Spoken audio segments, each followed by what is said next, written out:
bobo ang, sorry sa term again, pag bobo ang estudyante, bobo raw si teacher, ma'am. May komento ba doon, ma'am Ruby?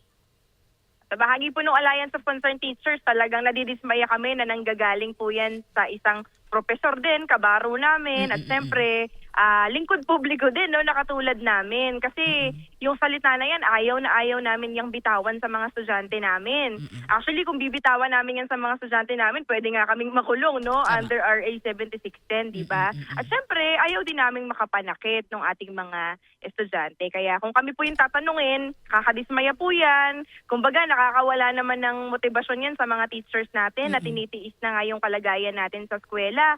Pero nandiyan pa rin may passion at pagmamahal dun sa ating mga estudyante. Kaya kung kami naman po, tingin namin wala naman talagang mahina o bobong teacher, di ba?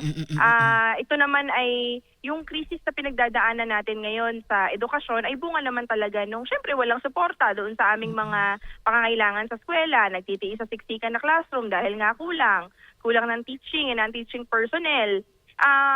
Sinasabi na ano daw, no?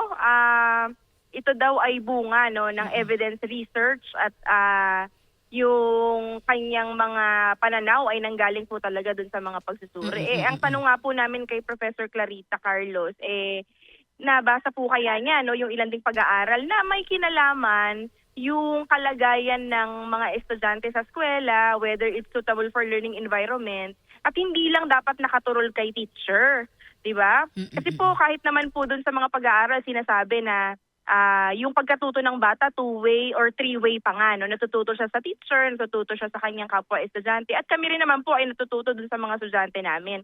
Kaya hinahamon din po namin si Professor Carlos na kahit isang araw lang po puntahan niya yung mga public schools natin. Kahit ho siguro napakahusay na guro, Harvard graduate ka pa, no? Ay talagang matcha-challenge sa itsura ng ating mga public schools.